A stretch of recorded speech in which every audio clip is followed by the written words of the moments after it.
Hello there, welcome to One on One. My name is Bridget Otu. Today on One on One, we're engaging Bernard MORNAH. He's a former chair of the PNC and also a lead convener of Arise Ghana.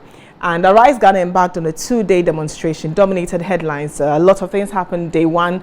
Violent scene. The police say the protesters, in a statement they issued, said the protesters, unprovoked, attacked the police. We'll talk about that. We'll talk about the statement by the PNC calling the Arise Ghana demonstration outmoded.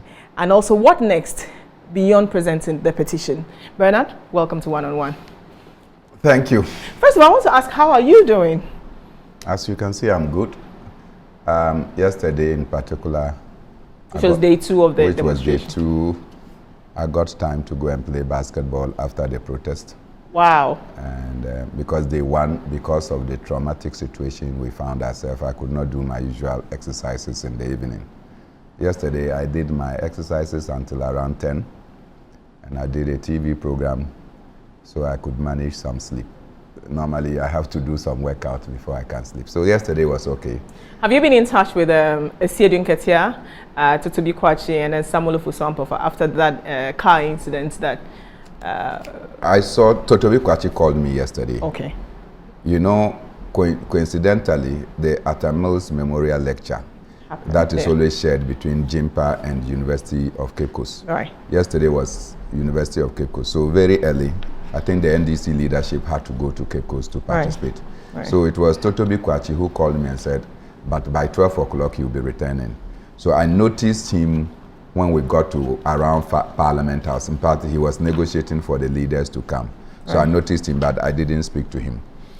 This afternoon, when we had just gone to the police to secure bail for the 28 people that were still in custody, I also saw Esiedun Ketia. Right. And we had a little bit of laugh over the sad incident. You know, now that things are down, we could laugh about it. It is Ofosu Ampofu who have not been able to communicate to find out whether the fall had any impact on him. I'm not sure whether he was able to go to the University of Cape Coast for the Atamil's lecture, and I've not heard about him. I think it's bad on my side because he's a compatriot that sustained a certain degree of casualty that I needed to follow up. Okay. Thanks for alerting me. I will follow up. But I have so many things doing, trying to secure the release of the other incarcerated persons, trying to visit those who have been unwell and those who were mishandled by the police. Yeah, we would definitely spend time on that. So that's the problems that has taken a little bit of my toll. Okay. Today, it took us a lot of difficulty to get here. Okay. I want to take you back to that very scene. Have you ever been in any circumstance where you're being shot at, whether it's rubber bullets or it's tear gas? Have you ever been in that particular scene before? Except when the law students were protesting, and then I feel their concern, so I went to join with them. And I think the police sprayed them, right? Yes, they sprayed them. Oh. They sprayed them brutally. And of course, in 1995, I was then a small boy, young boy, following President Akufo-Addo, Kwesi Pratt-Co. When that killing took place, it was a massacre by President Rawlings' regime. We all put the blame squarely on President Rawlings. Akufo-Addo spoke so eloquently about how Rawlings was a violent person by that incident. And so, but this particular incident, given that in the morning of the event, it was my son who sent to me Dan Pare's command instructions to his troops to at the parade to take care of us, to treat us and what have you. They should not. So when I saw it, and I'm saying it was my son that sent it to me. So when I saw it, I said, wow, I need to commend the IGP. Right. So I called him. He could not respond, but he returned the call, and I need to applaud him for returning the call. So when he called me, he said he missed my call. I said, yes, I've just seen your command instructions in a video, and I want to commend you for the professionalism. And even though at the time the protest had not started. The protest has not started. Okay. So I told him that, look, that is an encouragement to us. On our part, you can be sure that after all, we are without any weapon. So we will not have any difficulty in. So thank you so much. this has emboldened, and our confidence in the police is actually increased. So he said, oh, everything will be fine with us. When the brutalization came, I didn't know what was happening. Because, see, around 11:30, 12, COP Tete Yohunu, Idi Lansa, Awini, Doku, and Abiba, they walked to me. In fact, they were walking, I think they were looking for leadership. And so people came and told me. So they walked to me. At that time, I had even put on my cloth. So when they got to me, the COP Yohunu was, after I shook hands with them and exchanging pleasantries, they said they wanted to meet with the leadership. I said, wow, the leadership is not here. I'm the only one who has come. But I'll make a call. But where are we meeting? So between the police and myself, we agreed to meet in the offices in the Kwame Nkrumah Amusement Garden. Right. So they took the lead there. I waited for about 20 minutes. My team was not coming. So I walked to them and said, they've all promised they are coming. And I've urged them to come. So they are on their way. They said, no problem. So in about 10 minutes, almost everybody arrived. So we got to the police and said, we are ready. We also made sure that we secured the top so that we can have the meeting. But people came into the place. So I then went and said, okay, guys, I want all of you to move 2-3 steps backwards so that there can be space between us and the police. We can walk and have a meeting with them, listen to why they want to have a meeting with us. So I went pushing some of the people to go. And they said they were in mufti, dressed like us, the protesters. And they said that they are police officers and they are here to protect their bosses. Then I turned to COP Yohunu and said, no, I cannot issue instructions to your men. So I leave them in your care. And I walked to this side where they were our men. And I instructed our own arranged security to take care of the people so they can move. So that means at the time you didn't even know that there were policemen who were I didn't know. In fact, some of our protesters who could identify some of them will come and tell you. But you were too busy doing other things that you didn't internalize it. Until they themselves opened their mouths to tell it. And some, I'm sure if people were even capturing, they will pick it. Right. So I pushed and then they said so. So I left them in the command of the COP and I moved out. We managed to secure the passage. So most of our people entered. I waited for all the police officers to enter. And I was virtually the last to get in. When I got in, they were discussing issues about which route we wanted to take and what time we wanted to start. So we reiterated the fact that this time, we'll take through the ring road, get to Nima police station, get to Akwa interchange. Since they have a problem with our passing through the Flagstaff house, we will turn into the ministries, go and terminate at the ministry's taxi rank. And then we'll disperse from there after speeches. Right. We almost reached a conclusion. COP Tete Yohunu picked his phone, made a call.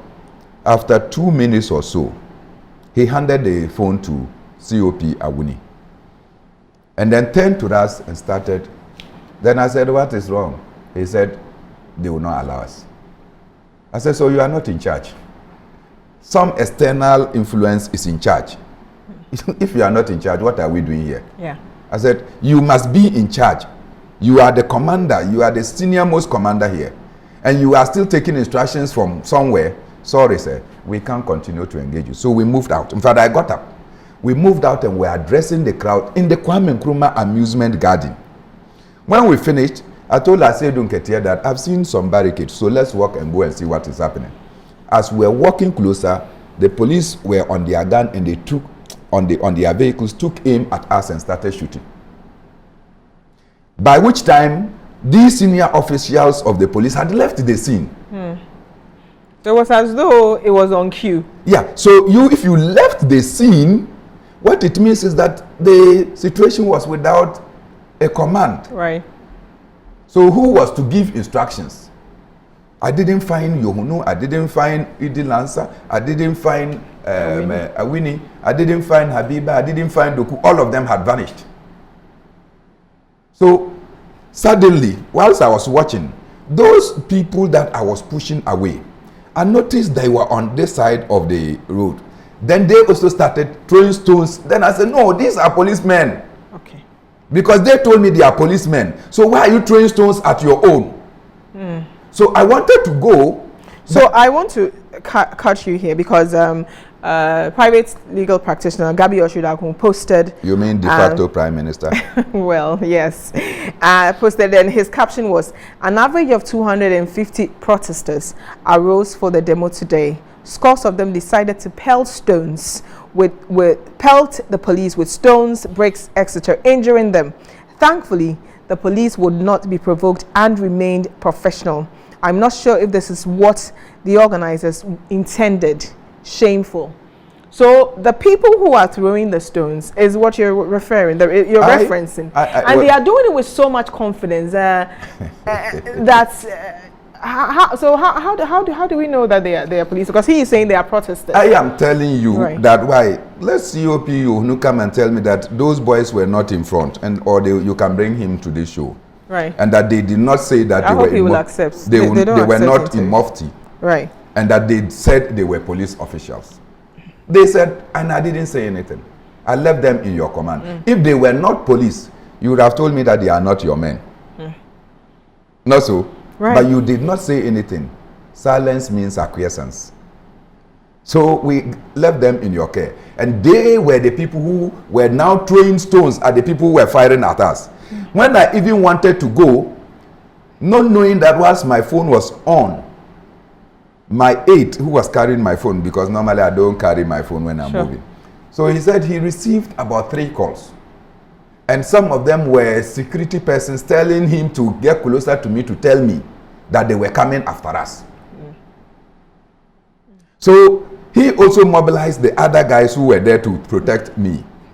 So they were pulling me once I was trying to go there. Before I realized, they just took me by force and said, bro, you don't know that you are targeted. And I said, for what? So I moved back with Asid Unketia and the national chairman.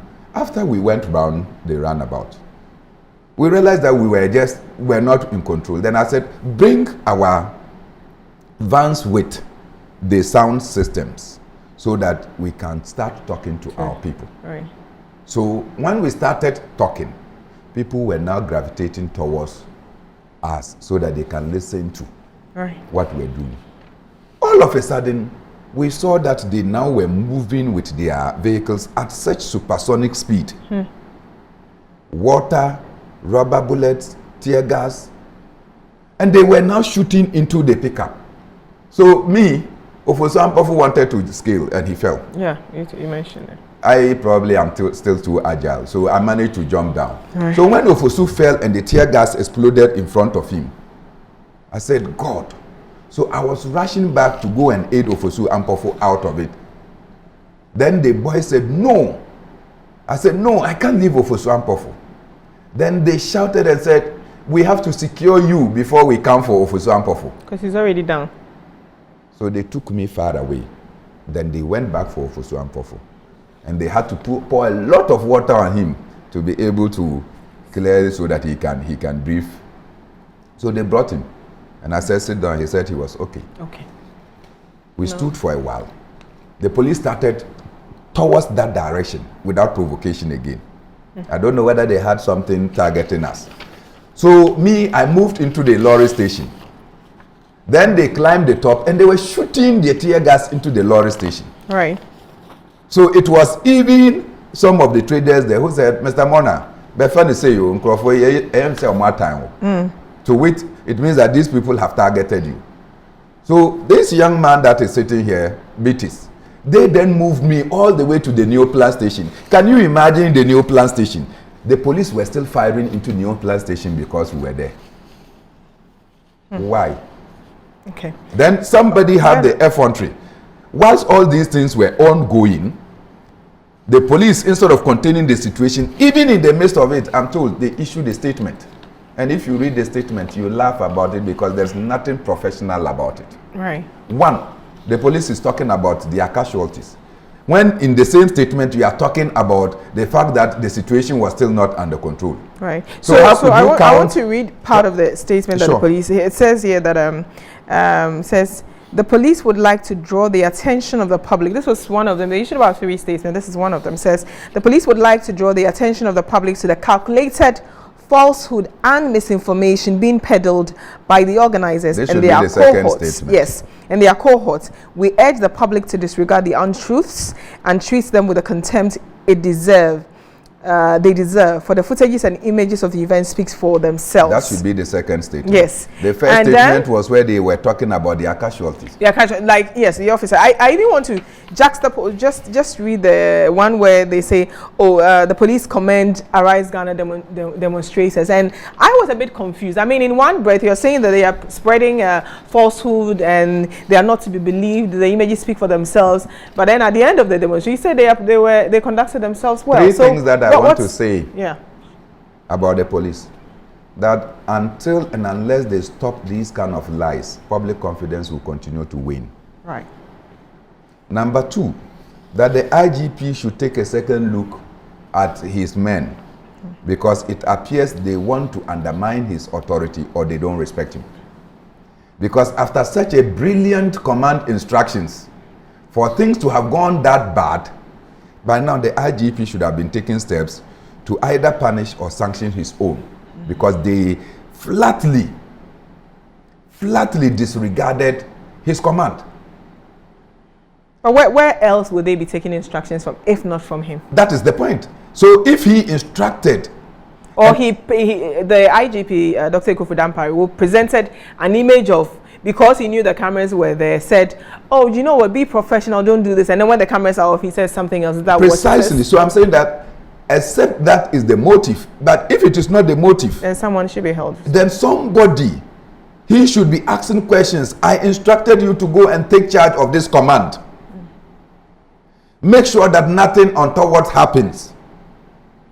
You went there and you abandoned the command. No, I don't want to borrow somebody's words. But in this instance, hairs should roll. Okay. And you know whose words I don't want to borrow.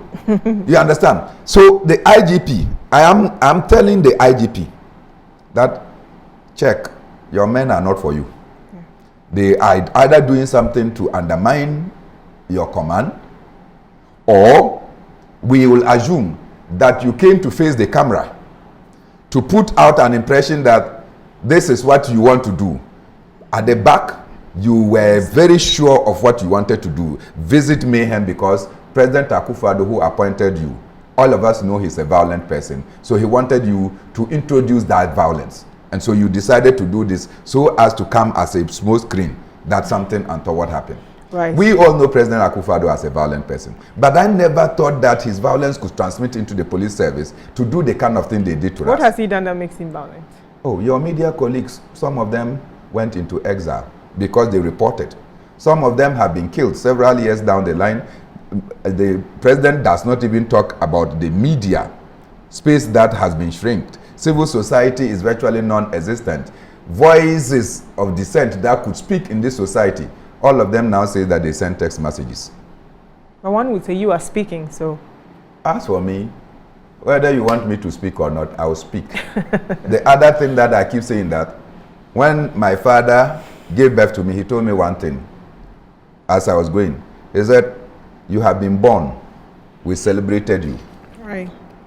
In your death, we will celebrate and mourn you. So once I am alive, the next thing is to die. And I keep telling people I will die. So this morning, when I woke up, I called my colleagues and said, can we do something? They said, why? I said, can we go to the police? Tell the police to release the 29 people that they arrested. I will exchange my person for them, because I'm a leader. And I want to stand in as the one to be held liable if there is anything at all. Let the other people go, because they committed no crime. We asked them to come. You came and beat them. Some are in the hospital. We went around visiting them today. You have not shown any sympathy towards people you use guns on. You lied. People have gone to check. Only 2 of your men sustained minor injuries. Only 2. You came and lied that 12 of them. Now it's 15. Today they issued an arrest. A woman on a bed. I'm saying that only 2 people. We sent people to go around. They found 2. But now they say it's 15. So I'm saying that 2 Right. that you can find. The others, where are they? The people that we are saying that they are affected, we can take you to some of them. We went to one. He cannot even move the leg. He's still at home. At the Abedi Pele Street in Newtown, Alaju area. We went to the hospital. That is Robert Mensah. We went to hospital. We went and met... You went to Kolebu as well. Kolebu to go and visit some. We were supposed to go to Bridge and Ashama to go and visit others. They are identified. We will not hide their... You go and see them and see their conditions. If the police want to be sincere with us. Yeah. Another thing that kind of confused the public was the second statement that they released that very morning. And I know you granted an interview to Metro Television. Our reporter asked you that question about. And this is what the police said in their statement, that also the organizers, in one of the paragraphs, said organizers of the demonstrators will be put before court for the attacks and damage of public property in line with the provisions of Section 3 of the Public Order Act. And this was the morning of the second demonstration. So on site, I remember they posed the question, why will you turn yourself in? Why have they not arrested you till now? Why haven't they? Now, let me tell you, on the 28th, and I'll come to 28th February 1948, Ni Kobna Boni, the Ulsu Alata Manche, led a group of men and women, the ex-servicemen, to demand for their benefits. 28 February, 28, underline 28, they were met with brute force, beatings, and some of them, three of them died. Right. On the 28th of June, 2022, a brutal president once in the history of Ghana unleashed the full force of the security to brutalize people. 28 will go down in the history of Ghana as sad day, only perpetuated by the colonial government and Akufo-Addo. The police did that. When Rawlings in 1995, the police did that, Akufo-Addo said it was Rawlings. Okay. The fish starts to rot from the head. Akufo-Addo, I've told you, is a violent man. He appointed an IGP to visit violence on us. We cannot run away from that fact. Now, take note. The police said we will be arrested. That evening of the 28th, I was to do PM Express. My boys normally do Reiki. Even as you know, before I could come here, they have to do something. They came around to check whether everything was okay for me. So the boys went around. Whilst they were there, they called me and said, Chairman, you cannot come. Why? The police have come around. I said, so I called Joy and I said, Joy News, so you are in this with the police, you want to arrest me? He said, no, why? What are you saying? I said, but the police are within your area. So they all then jumped out to go and see. They got there and the police was down. They said they didn't, in fact, when they got there, they said, where are they? I said, go to the opposite, the SG, Ghana. So when they went, they saw the police, then the police took their cars off. You think they went? They didn't go. They moved a little, dropped the men from the vehicles, and the vehicle came and passed, and the men then took cover.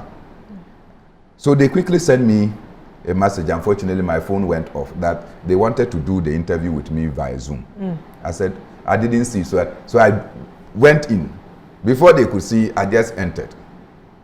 I entered, and I must commend Joy FM, or Joy News. Yeah. When I entered, the host said, Bernard, we didn't want you to come again because we were shocked that this thing will happen. I did my interview, and I thanked them. Nobody knew how I left Joy to go. I left the place. After 30 minutes, I called the people who had come around for me to tell them that I'm no more within premises. The show is over, and I'm gone. Okay. I hope you understand. I get Why were you coming for me? Right. In that night. So is that what preceded the so after statement that, in the morning? Was after that they then issued the statement. Right.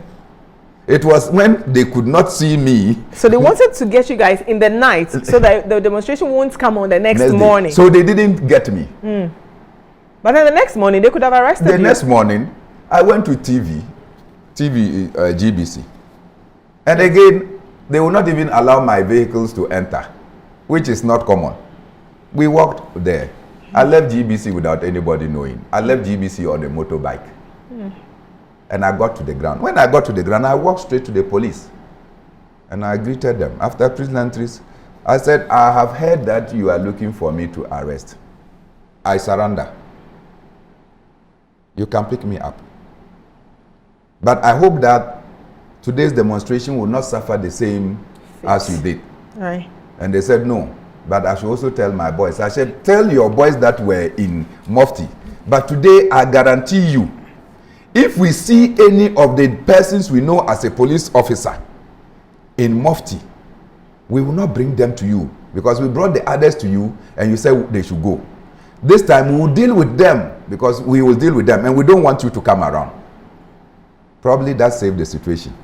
Because I just told them that if we identify any police officer in uniform, or in not in uniform, in Mufti, right, we will have a way to deal with the person. Right. And we will not expect that the police will then come. If you come, we'll tell you that no, the person wanted to act contrary to our instructions. And he's one of these. And we are no, we don't know whether he's one of you, so we want to deal with him. No, as in you deal with him as in he's one of the Arise Ghana. And then we went on our peaceful demonstration yesterday. Right. So when we say that we never did any provocation, after all, they said we should not go to the Flagstaff House. Right. Yesterday we went to the Flagstaff House. We only sang the national anthem there. We continued. So what changed? What changed? Because the very thing they prevented you from doing, which resulted in the violence, was allowed in the second day, which kind of beats my imagination that, okay, you cannot use the Flagstaff House for whatever reason, whatever security reason, whatever intelligence that was gathered. And yes, the second day you say, we can go there. So I don't know. So if you go to my status, you will see that I put Ken Oforiatta, who was speaking when they went to the Flagstaff House. I put Asa Nkuma, who was speaking when they went to the Flagstaff House. For Occupy Flagstaff House. Then they occupied the Flagstaff House. They were not beaten, they were not prevented. But under Akufo-Addo, nobody can go there. Well, the demonstration is over. They've been commenting, posts that it got international attention as well. And an organization that you used to chair, be the chair for PNC, has spoken. And they described the demonstration as outmoded and said you should find other means. So I just want to read, a line of their statements, and then I'll have you, since you're part of the party. It says that the People's National Convention has distanced itself from the Arise Ghana demonstration. According to the statement here, which was signed by the party's General Secretary, Janet Nabla, street protest, quote, street protest as a form of demonstration is becoming outmoded in modern democracies, and protesting without providing solution is equally outmoded. What would you say to this statement? Did you say it's coming from the PNC? Yes, the General Secretary signed it, so I believe the party has the MPP issued a statement? No. The MPP, the party in power, have not issued a statement. And the PNC, a party in opposition, can issue a statement. Why? Crying more than the bereaved. Acting more a Catholic than the Pope. Being a more Ahmadiyya than the Amir. Being a more Muslim than the chief imam. Jesus Christ. PNC, a socialist political party that is supposed to stand with the people and struggle with the people in the trenches. When prices of goods and services have gone asunder without any formula, people cannot survive, they cannot, everything is gone like that. A party that is supposed to be in the forefront struggling with the ordinary people as to how to bring about relief and confronting the government of the day, telling the government the ills that is making the economic situation this sad. If you cannot do that and other groups have decided to come around to champion the cause for which you should be championing, you are even behaving more than the MPP. Well, they are saying maybe it says honestly, let me tell you. And this, the Deputy Minister for Information said, yes, we went on the demonstration, we didn't provide solution as to how we raise revenue. Then I said, are we no more sitting on money? I think my tree is not good. But President Akufo-Addo say yet is ikaso. It's a comedy. If you are mamu a enko ye nti a comedy. So if yet is to which we are sitting on money, as a result of bad leadership, we are unable to feed. So President Akufo-Addo should lift his ass and let the money spread so that the people of Ghana can enjoy. What is the problem with that? Are we not in this country when my brother Alhaji Dr. Mahmoud Bawumia said that he has worked in the Bank of Ghana before and that all the money that we want to develop this country is here. We don't need to borrow money. Right. Has the Bank of Ghana now turned to the Bank of Togo? Or we still operate a Bank of Ghana? If we still operate a Bank of Ghana, then I should not be asked to provide solution because the Bank of Ghana is here. Why are we borrowing? Number 3, we are not providing solutions. The president and the vice president are now off track of their own thought. They said, we are moving this country away from taxation to production. Yeah. Electronic transfers levy is not production, it's taxation. COVID-19 tax is not production, it's taxation.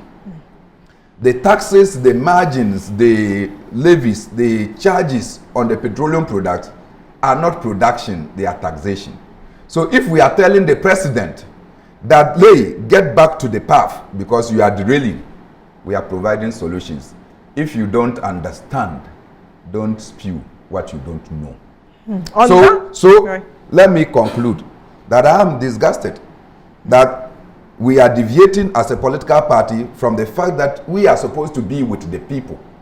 And when we are not able to be with the people, how can a PNC be crying more than the MPP? The MPP itself has not issued a statement. We're taking a quick break. We'll be back to continue this conversation and, get his final thoughts on PNC. Also saying that, the Russia-Ukraine war, which was something that was said by the Deputy Finance Minister, that yes, the challenges including Russian-Ukraine war. We'll be right back with Bernard MORNAH.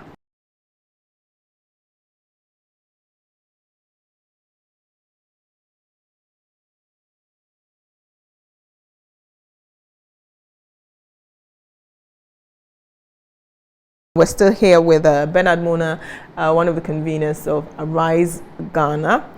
They embarked on Chrome Ayashi demonstration. It was 2 days. The second day had more people than even the first day, and it was peaceful. And all the routes that the government said they weren't going to allow, or the police said they weren't going to allow, on the second day they allowed them to pass in front of the Jubilee House. And we went to the Ministry of Finance. And they ended up at the Ministry of Finance, went to Parliament and presented their petition. So and that was without any incidents. Right.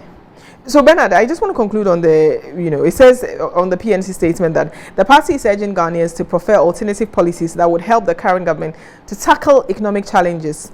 A proposal, also critique of government policies through institutional lectures. So they are saying use lectures, peaceful submitting petitions, and use of the court to push through your demands. And also know that the Russia-Ukraine war had effects on it. That's not a bad suggestion. They say critique it, do lectures. So they produce yam in Russia, or they produce yam in Ukraine. The price of yam has gone up. They produce cassava in Russia or Ukraine, and the price of gari has gone up. Russia and Ukraine, their bombs have affected the Tama oil refinery. That is the reason why we are not processing oil in our country. Ukraine is just about 44 million people, a tiny state in Europe. And an impact on them can exert so much pressure on us. Before the Russian and Ukraine war, was petroleum prices down? It was every week, sometimes twice a week increased. 2 weeks. Is a 2 week window? I'm saying that every week before Russia and Ukraine, sometimes twice a week, you had increases in petroleum products. No, but I'm saying that ideally it's supposed to be the 2 week window. Yeah, 2 weeks. Yes, it was done twice a week without Russia and Ukraine, without COVID-19. And in fact, if you even bring COVID-19, you mar the situation because the recent report the Minister for Finance presented, Ghana is a net beneficiary of inflows than outflows because we spend more money, we spend less money than we received as a country as a result of COVID-19. So there is more benefit to us. You see, Ignorance is a disease. And sometimes it pains. That so you're saying this was a needless statement? It was written out of ignorance, it wasn't thought through? It was not well thought through. And I'm sure that if the leadership of my party had sat down, normally that is what we do, to review the statement, some of them that I know would have punctuated and say, no, take off this one, take off this one. We are, and all of us are against violence, whether by protesters or by the police. And you want to condemn the violence, I will support it. Probably I would have even been the one to draft it. Right. To condemn the violent nature that the demonstration. Look, I got sick that night and I became emotional. You know why? If this thing was localized, it's not a problem for me. Right. The international media, CNN, after interviewing me, Al Jazeera was interviewing Sami Jamfi. And then they said, I remember Al Jazeera said, okay, we have done with our recorded interview. We now want to go live.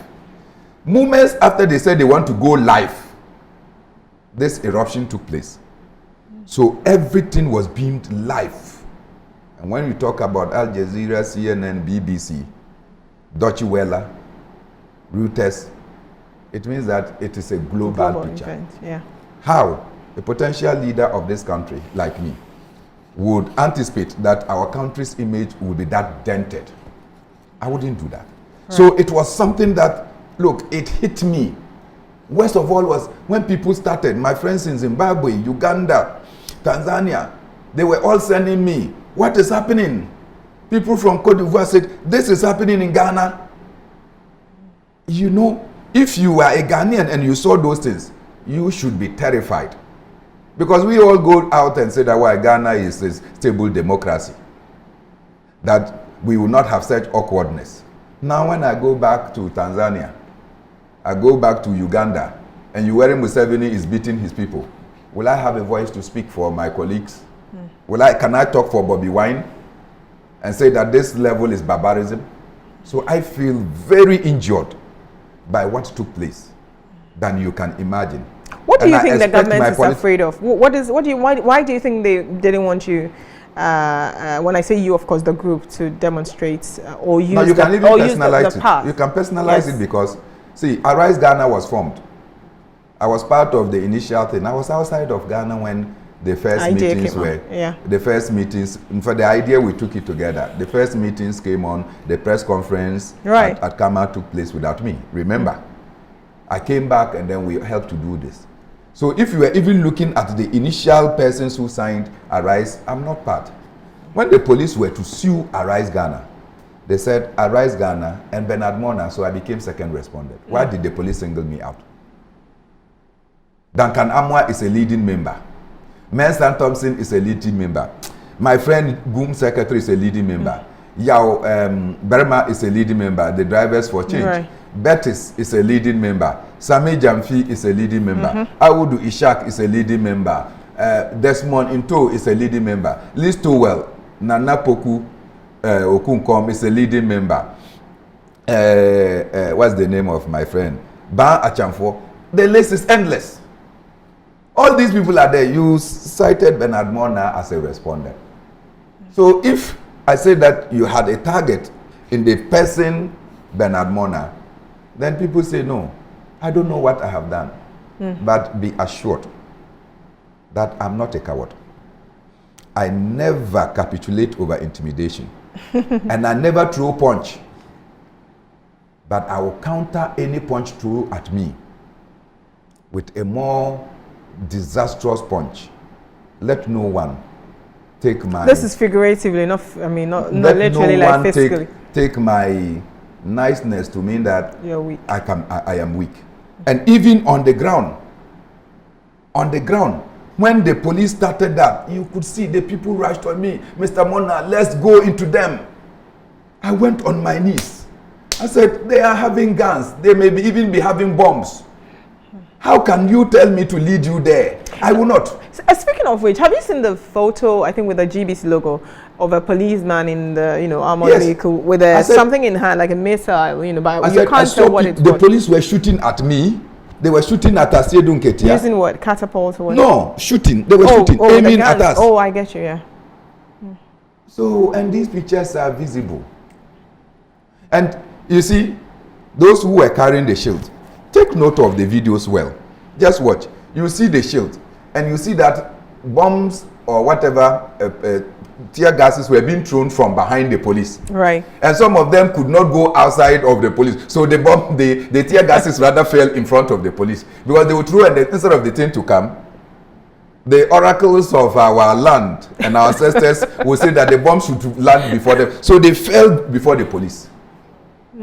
You didn't see that? You will see that some of the things they threw did not go out of those who were carrying the shields and moving forward. It rather fell before them, and then they started scattering. So see, we are peace-loving people. We are seeking economic relief. We are seeking that the economic hardship that has engulfed our nation under the bad leadership of Akufo-Addo should be lessened. I am told that petrol prices have gone down by 7%. It will go down. And we calculated it was around, I've forgotten, it was 7 pesos now. Yeah, understand. We and I'm told that LPG has gone up down by 8%. No one anticipated this. And so when I saw that, I asked if the Russian-Ukraine war had ended. Yes. So no one anticipated this. The Russian-Ukraine war, I'm even told that is now escalating and moving into further territories that it's not supposed to. So I don't want to say that bad about my party. That is the party I love. That is the party I have served and continue to serve. Let our leaders rethink the kind of statements they have to issue. Because even the NPP, some of their members participated in these demonstrations. Because as for economic hardship, it doesn't discriminate. Bridget, get down and go and do the kind of movement you used to do with your car and see whether you'll be able to go home with the same fuel. So are you PNC? I used to fill my tank with 350. Now it's 736. Yeah. So are you PNC? No. Are you NPP? No. When you get to the fuel, when you get to the pump, they don't ask you. They don't ask of your card. Party you belong to. When we are going to eat Davies Banku, they don't ask. And you get there, they will ask you to bring your NPP card or your PNC card. They are serving you Banku, and sometimes you buy it. You know, those of us who don't want to eat, we tell you that, oh, David, it is not because Mindinam, it is because, Charlie, the money to buy the meat is non-existent. Right. So many of them are joining us. So Bernard, I want to get back to something that the Minister of Information, Kojo Oprah-Nkrumah, said. He said that there's a deliberate attempt by some people to destabilize the country. He's still Minister for Information. I told him misinformation. What? Minister for misinformation. He is the Minister for Information. Minister for misinformation. So he said that intelligence, they had gathered because one, there was a group that wanted to demonstrate with guns, and now another group wants to demonstrate in the night, and so there's a deliberate attempt to destabilize. They are talking about terrorist attacks. They are not even conscionable, and they use Togo. The so-called attack that took place in Togo, was it in the night?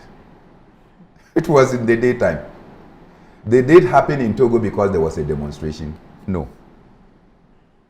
The ones that took place in Mali, did they happen because there was demonstration? No. In 2015, there were attacks in Mali, Niger, Burkina Faso, Nigeria. In Nigeria, they continue to get attacks. Was it because the people of Nigeria were protesting? So when you have feeble minds talking about intelligence, I don't know what intelligence they are talking about. Is it the same type of intelligence that national security will come and issue statement and tell us that we have people suspiciously moving along the Nakpanduri range? So when you see suspicious people, report. If national security is really on top of the issue and you see suspicious people moving, what do? You cage them, arrest them, interrogate them, and put them and now report. You don't come and issue a statement. Then the people too, they have internet. They will see the statement and know that they are suspiciously moving around. So in other words, it was made up. So you can see. No, anytime you talk about national security and put fear in the people, they can go and increase their budget and then they get some money to chop. After all, I'm told the national security budget is not accounted publicly. So it's a way to eat our money. You understand? So anytime they heighten, there is terrorism. So we want to do education. So we want to do this, you give them more money. You keep giving them more money. So those who are there thinks that they are smart. So they have to come and tell us that terrorist attack around the South region is getting closer to Ghana. In fact, they have even entered Ghana. They are in the Nankanduri range. And we are suspecting them. That is madness of national security. Any sensible national security will rather take your army or whichever, take the people, hold them, and then take action. Okay. No, but even beyond the terrorism line, he's just saying that there's a deliberate What is deliberate about that some people wanted? I condemned the fact that, look, we have a public order act that said that notify the police. Okay. Let the police come and perform their duty. Right. And so if you want to do your own security arrangements, you tell the police. We have always told the police that whilst you be doing your thing, for the safety of our own leaders, right, we also have this alternative arrangement. Bridget, if you came to the Arise demo, you will see that our internal security were well identifiable. You see that we decided to rope them in a manner that you will not confuse them for anything. And just don't think that we gave them those things. There are things that we have written. So if you are one of us and you go, you know that this is either one of you or not one of you. Wow. I'm not supposed to even display the details for anybody to also go and pick one of the things. But when you wear it and come there and you are not one of us, we will see and know that you are not one of us. Or if you are arrested, we will check what is inside, what have we written on it. If you don't have, then it means that you also went and just brought in your reflector. You are not one of us. So we have done this intelligently. So when you don't know, you don't know. So we never will do anything deliberate. As I said, am I not a potential leader of this country? If Kojo Opong Nkrumah could become minister, Bernard MORNAH could become president. Yeah, it's a valid point. You understand? Yes. So why would I destabilize the country that I will lead tomorrow? So they should stop this crap. The fact that you are an appointee and a beneficiary of the largesse of state does not mean that you should look down upon the people and talk anyhow. Listen, you know one of the people that was arrested by the police, you know his crime? He turned around to the director of operations of the police and said that the uniform you are wearing, it is our money that we use to buy the uniform. Say, arrest him.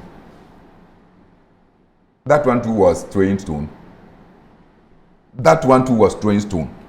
He made a statement of facts. He made a statement that the uniform you are wearing as director of operation of the Ghana police, it is our money we use to buy it. So be careful the way you are treating us. That one too is deliberately orchestrated. Was that one too throwing stones? We cannot speak to the police and tell them that the uniform they are wearing, it is our money that bought it for them. Have you made it official to the police? For instance, there was a picture of a man in a police, so there were police officers, and behind you could see a man who is at the police station in red. And it was alleged that, you know, he was a policeman who joined the demonstrators as a demonstrator. Oh no, we have several pictures of them. And like I have said, I personally, I have told the group that we need to put all the evidence before our legal team. Right. So that we will see what advice they can give us. Okay. It is important to look at it from that perspective. Okay. It is shameful. Okay. The police cannot always do something, and ministers will be talking. The police doesn't have PROs.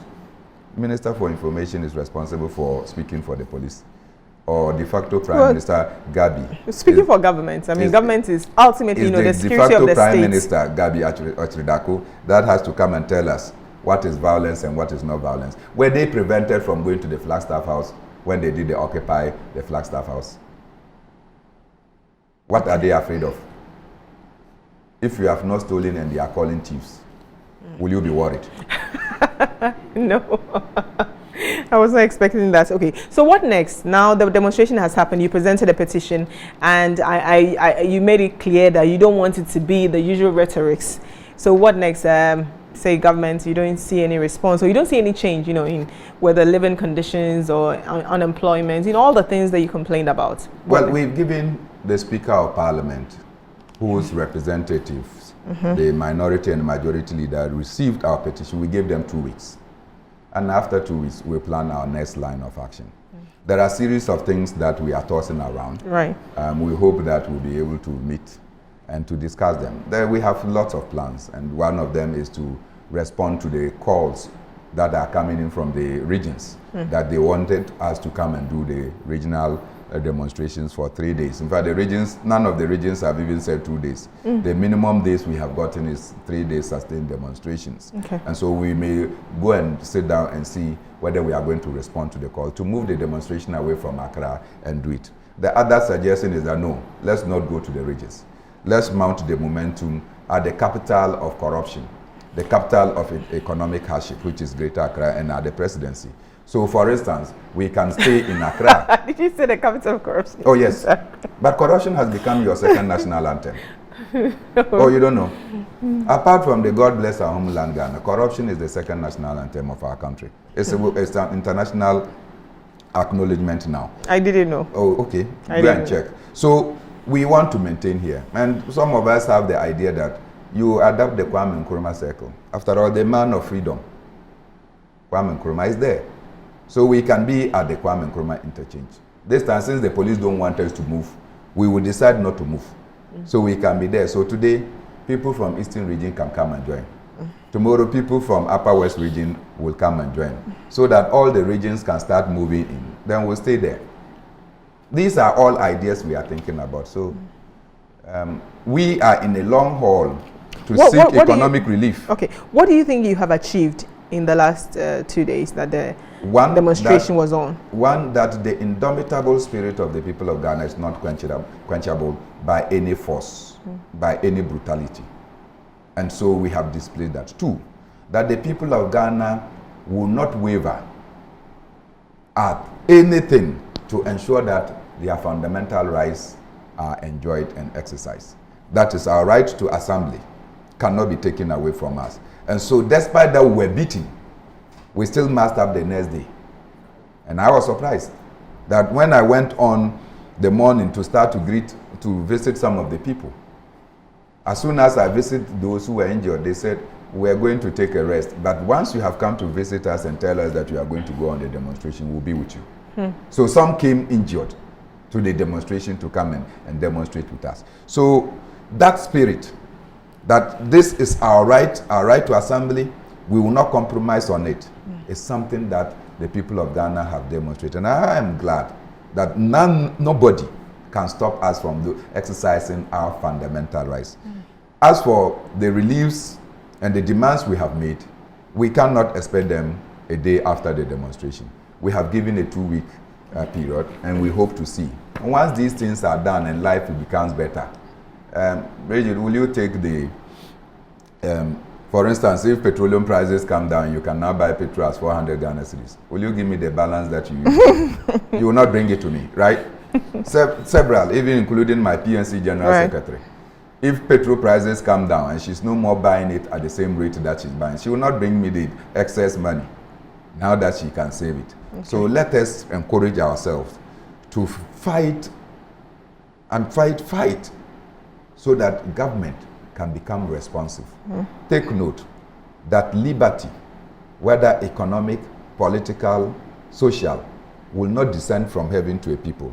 A people must raise themselves to liberty, and that is what we are doing. Okay. Sami Jemfi, the National Communications Officer of the National Democratic Congress, posted a photo, and the caption says, arrested Arise Ghana protesters granted police inquiry bail.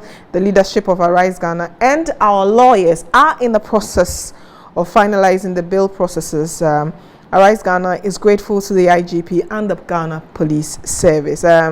So what becomes of them now that they will be on bail? As I told you this morning, I spoke to some senior police officers, and I said, I am willing to be used as a substitute for those you have arrested. I am one. You want the charges to be placed on you? Placed on me. Yes, you can place all the charges on me. Let them go. I am responsible, or the leadership is responsible if there is. So that cannot be done. If there is any crime that is committed, as you are claiming, but let those people go. Number two, We also went there. Yesterday, our lawyers were there and they were even denied access to them. And later in the night, in fact, that is what even woke me up early. I got a text message that said that Teresa Kwao was arrested around 2:15 p.m. at the Adabraka area. Right. She was taken to Accra Central Police Station, later moved to the headquarters, and eventually she landed at the Ministry's police station that none of us have visited her. And you know, it sunk my spirit. I'm like, wow, a lady who is fighting for her freedom to eat, her freedom to see that life is better, will be tossed like the way she has been tossed? No. No. Never in our history should such happen. Never in our history should such happen. That people who are demanding that life should be made better should be subjected to such inhumane, barbaric treatment? No. Colonialism will not even do that, let alone our own independent presidents and executives. So I feel very sad about it. So today, fortunately, the Deputy Director of CID, when we met, I would say he was lenient. The IGP, obviously, is not happy, in my view, about the way things have gone. And so they were asking that we should bring, they will grant them bail. And so we then left the bail conditions with our lawyers, right, so that we can attend to those who are sick. So we are grateful.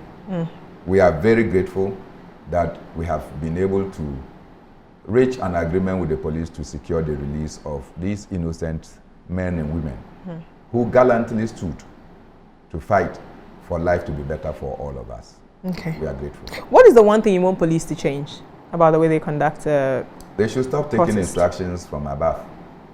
I'm sure. As in when you are on the ground as the commander. Yes, they should stop taking instructions from above. I am sure that but for that call that COP Yohunu received, there would have been no violence. Would have been no incidents. And so it keeps me wondering whether it was said that when the COP was told that no, if you allow them to take that route, then we'll not be able to execute what we have planned. I don't know what that call was for. So that thing, instructions from above, should cease. I have brothers who are in the police service. Don't forget that. Right. I have my nephews who are in the police service. I have colleagues from school who are in the police service. Some, we are very close. The fact that they are in the service does not take away our relationship. And so when sometimes they also see that harm is coming, in spite of the fact that you can sit as a group to take a decision, they will find a way to let me know that harm is coming my way. The police are our own. Sometimes when they finish and they are not wearing uniform, the things we do together, I play basketball with most of them. And so why do you think that they will not communicate to us to tell us some of the plans they have? I have said this. Probably if I had joined the police or the army, I would have been a general in the army.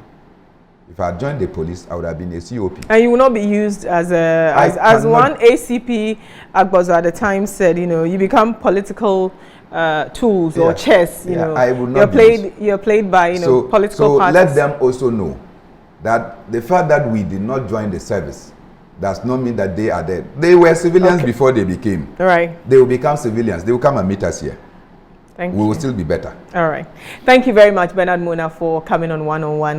Thank you, and I hope you enjoyed, you know, this interview with Bernard MORNAH, one of the conveners of Arise Ghana. They say it's a national demonstration.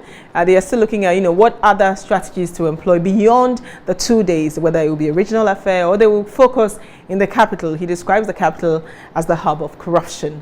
And so they would want to keep the pressure here. But it's all strategies or alternatives they're trying to explore. Go on all our social media platforms and leave your comments using the hashtag #OneOnOne. My name is Bridget Otu. Have a good evening.